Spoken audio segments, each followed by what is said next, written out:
I'm Old Sneelock. Welcome to another episode of Old Sneelock's Workshop. We're a little busy here at the shop because, well, for one thing, the internet's down. So I'm having to work with different tools and equipment to make things happen. Like right now, I'm recording on my cell phone because I can't do anything on my laptop without being able to post things to the internet.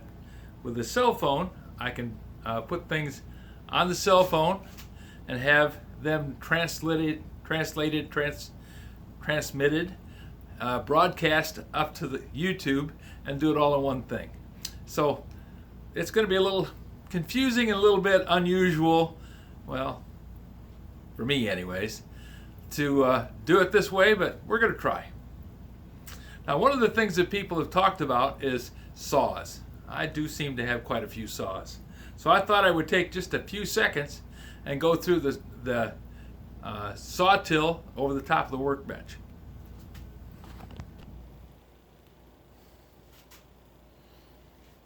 We'll start on the left-hand side of the till and work our way over. This is a pair, it's actually a set of saws. Both are Distons. This is a Disston thumb hole rip,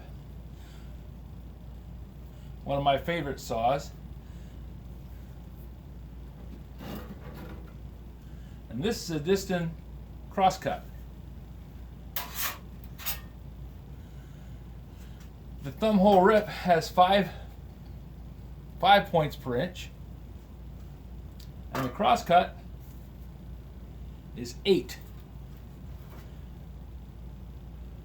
The rip saw is a little coarser teeth than the Crosscut, which has got 8 points per inch. Rip saw's got 5.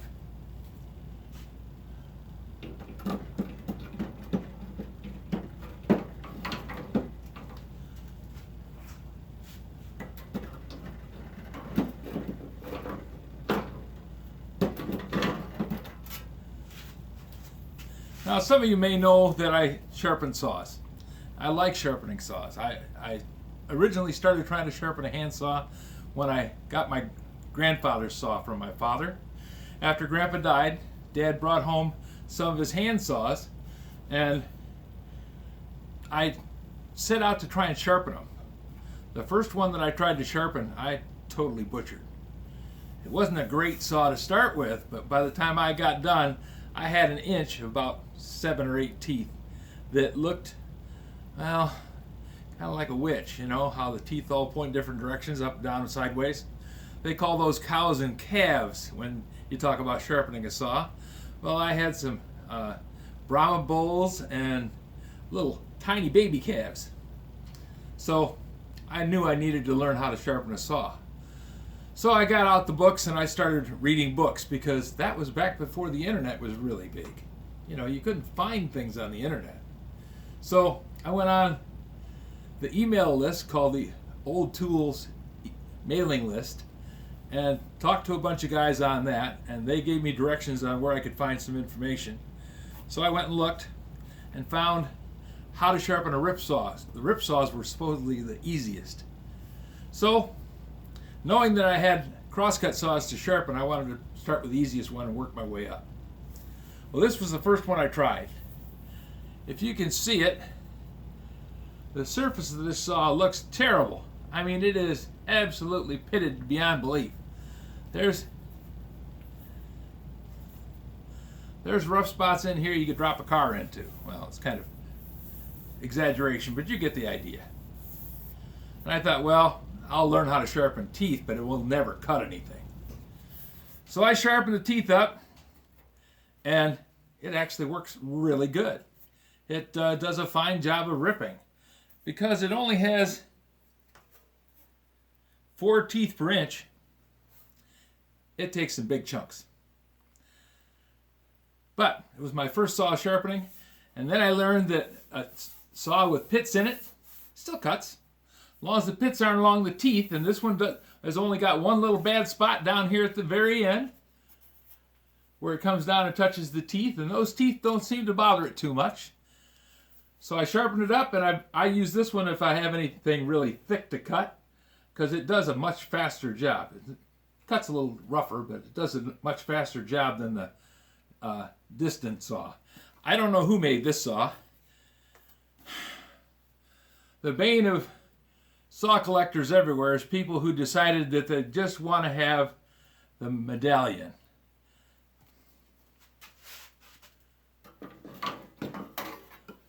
On a Disston saw,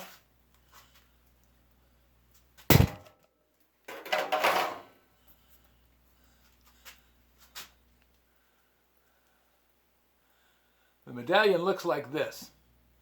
It has a keystone because that was Disston's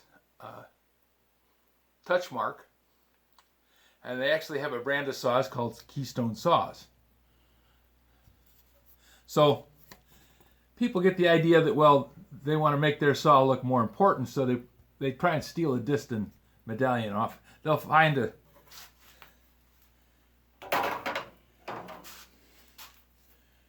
Remember I told you this one was pretty bad, all rusted and rough. So somebody thought, well, the saw isn't worth anything, so they stole the medallion off of it, which is unfortunate. Makes me think that this is a Disston saw. Well, that and the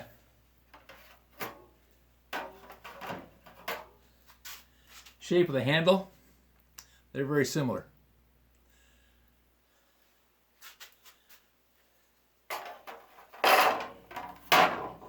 But because somebody stole the medallion, I can't really prove it.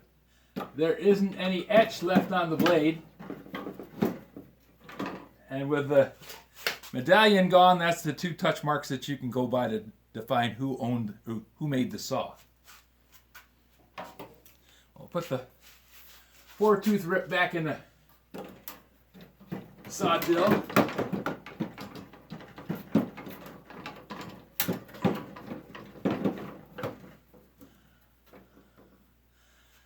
This sawtill I made, and I drew up plans for it, and Bob Weaver drew them up on his CAD system.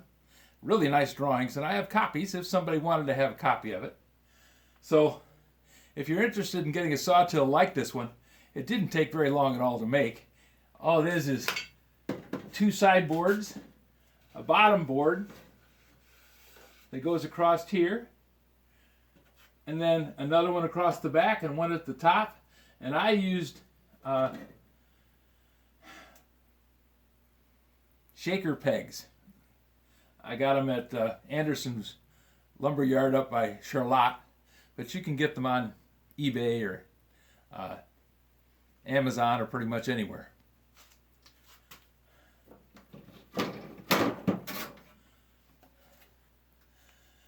Remember I told you that there's this thing called a keystone saw? Well, this is a keystone saw made by Disston, but it's the Keystone Manufacturing Company. It's a different title. It's a different brand of saw.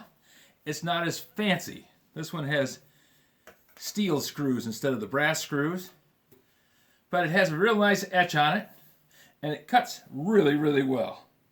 It's a 10 tooth per inch, so it does a much finer job of cutting than the coarser 4, 5, and 8. This is a 10 tooth. I'm just going to set this down over here on the table instead of trying to put them back in the till all the time. Make this go a little faster. This one is a Rockwell. I bought this before Dad gave me Grandpa's saws, and this was at a garage sale and I bought it. It's a very nice saw, but it has a couple of teeth broken off of it. And the reason the teeth are broken off of it is the plate is really hard. And when you set the saw blade, you bend the teeth. Well, I took this to a saw shop over by Union City long ago. The guy's long since gone. And he said about sharpening it on his Foley bell saw sharpening system. And when he went to set it, he broke off a couple of teeth. Now they're down here at the heels, so you don't really cut that much up here on this little tiny piece. When you're starting to sharpen a saw and you're learning how to do it, and even if you're working on an old saw, work on this end of it, because if you break off a tooth, all you're cutting is from here out. You're not really doing much cutting up here near the handle on this little short on this little small section of blade here. You're going to make most of your cuts out here. So get yourself an old junky saw. And that's why I have this rack full of saws here, because I thought it was going to take me a lot longer to learn how to sharpen saws. So I picked up 4 or 5 bad ones, thinking that that's what I was going to need. Then after I'd done my first saw and got that number, the 4-tooth rip saw working, I realized that I really like sharpening saws. So every time I went to a flea market or antique shop, I ended up coming home with a saw. It's a warning to you guys, it's addictive.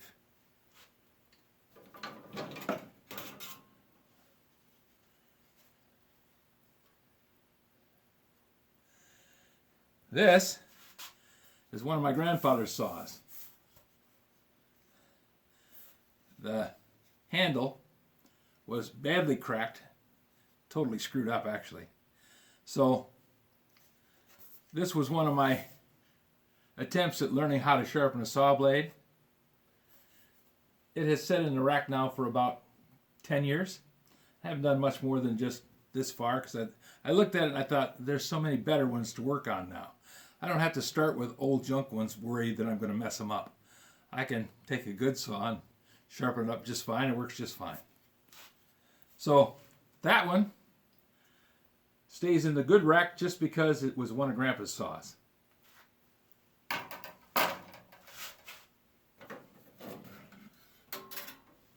This one is a very cool saw.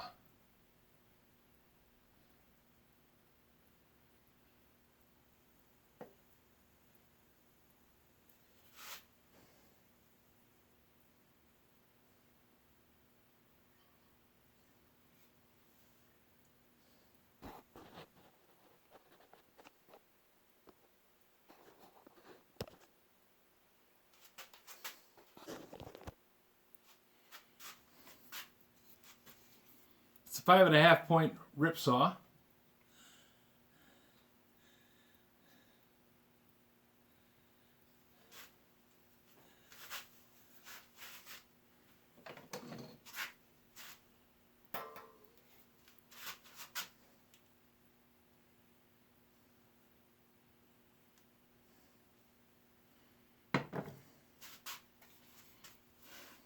It's made by the Disston manufacturing company. I had to take a second and look at the medallion. It's been a long time since I looked at it. It's the problem with having lots of tools. You don't get them all out every day. But it's a 5.5 point rip saw. Does a very nice job. I spent a lot of time sharpening this one and got it just about as good as I could get it, so it cuts very sharp, cuts very easily. You can tell a sharp saw because you run your finger over it and it catches the skin. Now, the rip saw is not as sharply angled as a crosscut. Crosscut actually has knife point teeth.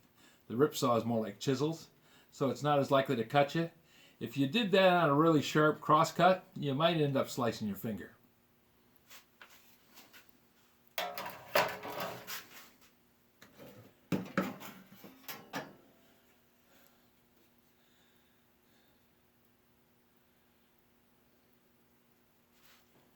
Now this is a Disston, Henry Disston and Sons, Keystone Saw Works, Philadelphia, USA, London 12.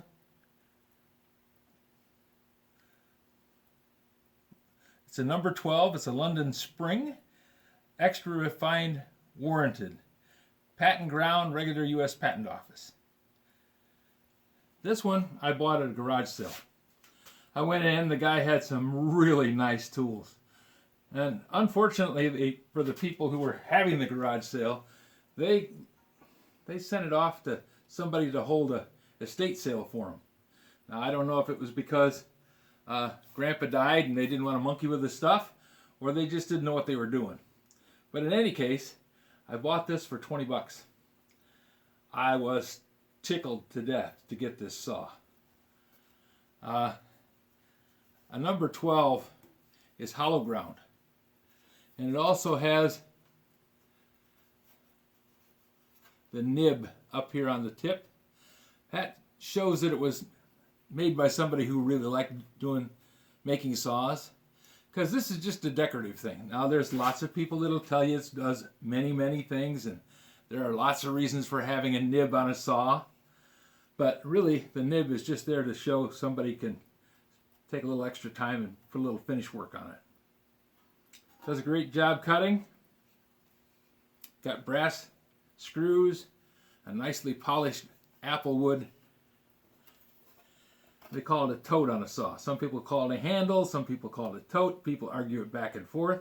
I started calling it a tote, I don't know, 20 years ago, and I'm going to stay with it. To me, it's a tote. Apple wood was considered one of the best because it's straight grained and very stable. And this wheat engraving on the handle, that's all was done by hand. Now the new saws that you buy,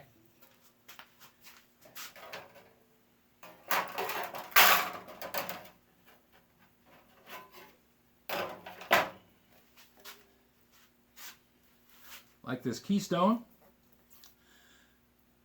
this was the last of them that got engraved. Most of them are stamped.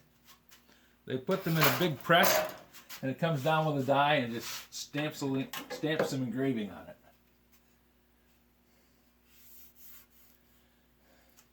This is a Disston toolbox saw. Now when I got this, it looked horrible. I mean, it was rusty to beat the band, and you can see from the look of the plate, this part of the plate was up. So it got all the wear and got all the rust. So it's pretty badly pitted. But it cuts wonderfully. It's a nice little saw. They call it a toolbox saw because it fit in a toolbox. I thought it was a kid's saw when I first picked it up. And I thought, well, okay, it's a kid's saw. But that's all right. I can make it work. When I got to looking at it, found that it had the Disston name on the medallion.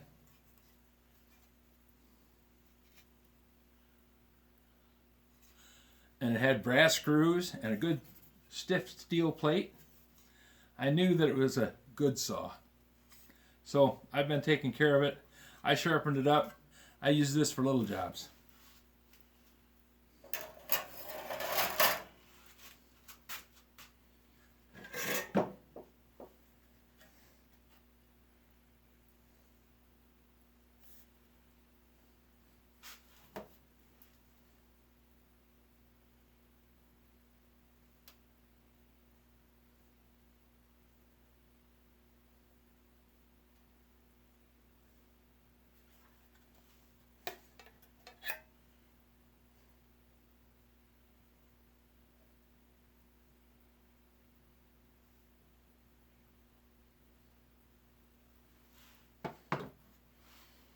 Taking a minute to go through and remember what these are. We're doing this in one take, so it's just going to have to take the time to do it. This belonged to my father-in-law. It's a Atkins back saw. Very nice saw, made in Indianapolis. Kind of dull. I've never sharpened it. There's I don't know how many teeth it's got per inch. Never looked at it. I just knew it was my father-in-law's saw and I wanted to take care of it. So it sits here, pride of place, has its own little home in the rack. Doesn't get used, but it looks good. This is the first box saw I ever bought. I bought this one when I bought my house in Coldwater in 1973. That house, no, it was 1971, excuse me. 1971 I bought the house. So that house was my first one. I did a lot of work on it. It was very nice having it, but I didn't have any tools. I had mechanics tools, but I didn't need mechanics tools to do finish work on cabinets and installing new cabinets in the kitchen and cutting a doorway between the kitchen and the dining room, because there was a middle bedroom that I turned into the dining room. Turns out the house was designed to have two doors in it anyways. So I was able to just cut out the plasterboard, put a pre-hung door in there, and it worked just fine. But had this one for a long time. Still sharp. Don't use it much, but I got it. One of the things you'll find if you know me for very long is stuff comes into the shop, very little goes out. Now this is a cool saw. It's a Shapleigh Hardware Diamond Edge. Trademark DE. Don't know if you can see that etch on there, but it's a very nice saw. Cuts like the wind.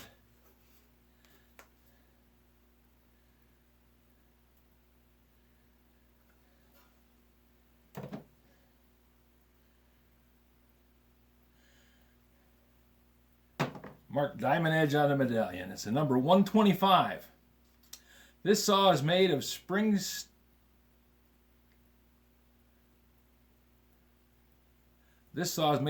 steel plate of the finest quality and is fully warranted and represents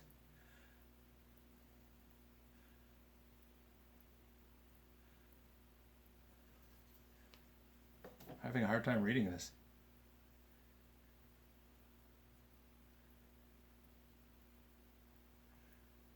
Represents the acme of perfection in saw making. It's a word you don't hear very often, acme. Especially not to describe something as being the peak of its group.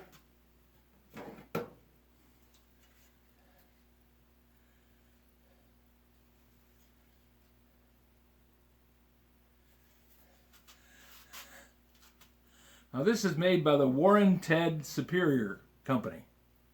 Now actually it's Warranted Superior is what it says on the medallion. You'll find saws that say Warranted Superior. Quite often those are saws that are a second brand, you know, a discount version of a standard manufacturing company's brand of saws.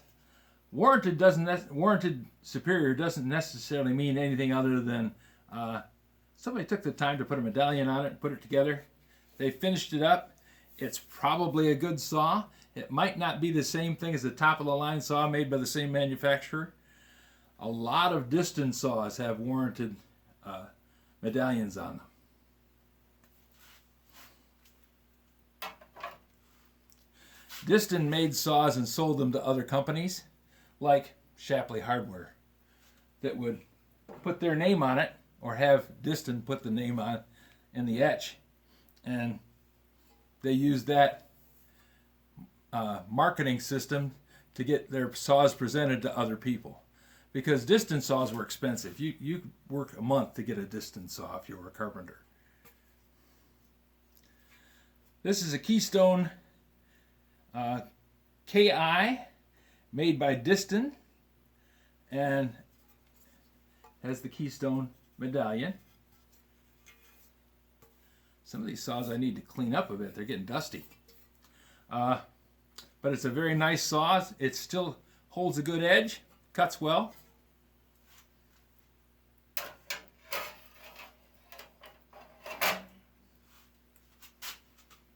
Getting down towards the end. This is a tenon saw. Nice for making dovetails. I found this one, and it's a Warranted Superior, but it has the Disston touch mark in the center of the medallion. Got that little keystone in there. Brass screws, good solid saw. The short blade makes it easier to cut small cuts like dovetails.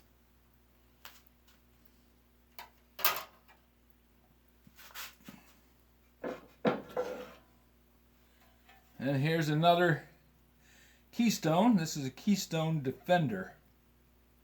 Now, this one is a 10 tooth per inch, so it's a fine cut. I like using this one to cut small projects, you know, like whittling off the end of a little board like this, because you don't need to have the big saw to cut through something small. And this lets you get right close, kind of like choking up on a hammer. And I like to hold a saw like this. I put 3 fingers through the handle and one up here to guide it, so when I'm cutting I have a good straight cut. And I want to have my arm follow this kind of pattern, so the arm is a straight motion, back and forth, straight back and forth. So that's all of them in that sawtill, and I think that's good enough for one night. We can visit the other sawtill if anybody says they'd like to. And that's just some of the saws that I have. There's another pile of them back in the back.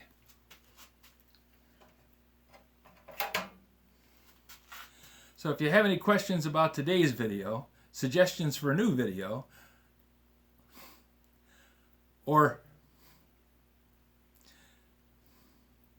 if you have any suggestions for a new video, questions about today's video, or any of the other videos on the channel, just drop a note in the comments. You know I read them all. Sorry about the missteps, but we're working without internet. I have to do everything one-off, and sometimes one-off doesn't work perfect. Thanks for watching.